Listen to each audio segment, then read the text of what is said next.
नमस्कार दोस्तों, हमारी आज की कहानी किसान और उसकी बेटी में आप सभी का स्वागत है। पिटारा एक बहुत गरीब किसान था। वह अपनी बेटी के साथ एक छोटी सी झोपड़ी में रहता था।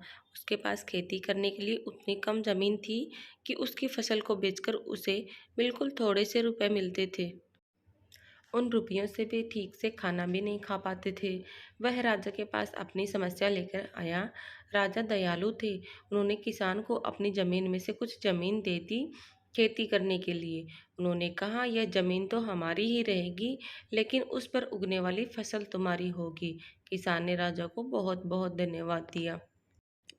एक दिन वह खेत की जुताई कर रहा था, तभी उसका हल किसी ठोकर से टकराया।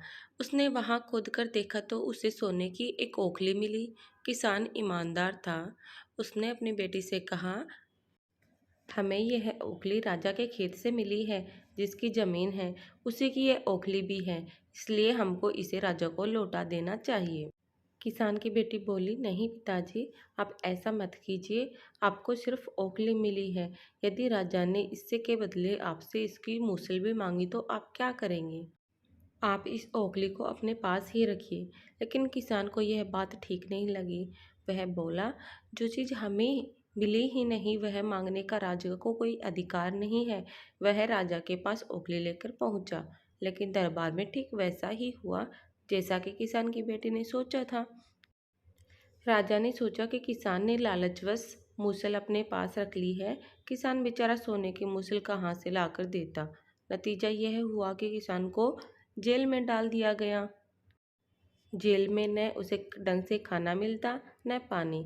किसान को ऐसी गलती की सजा दी गई जो उसने की ही नहीं थी। वह खाए पिए बिना निढाल हो गया। लेटे लेटे वह रोता रहता था और कहता था, बेटे की बात मानी होती। काश मैंने अपनी बेटी की बात मानी होती तो आज ये दिन ना देखना पड़ता। एक दिन राजा ने उसे ऐसा कहते हुए सुन लिया। उन्होंने किसान से पूछा कि वह ऐसा क्यों कह रहा है। तब किसान ने राजा को पूरी बात बताई। राजा को अपनी गलती का एहसास हुआ। किसान को तुरंत छोड़ दिया गया। किसान की बेटी को राजा ने दरबार में बुलाया। उससे बातें करने के बाद राजा को पता चल गया कि वह कितनी बुद्धिमान है। किसान की बेटी को राज्य के खजाने का मंत्री बना दिया गया। उन्हें रहने के लिए घर और सभी सुख सुविधाएं दी गई। किसान और उसकी बेटी सदा सुख से रहे। किसान को थोड़ा कष्ट जरूर झेलना पड़ा, लेकिन अंत में जीत सच्चाई की हुई। धन्यवाद।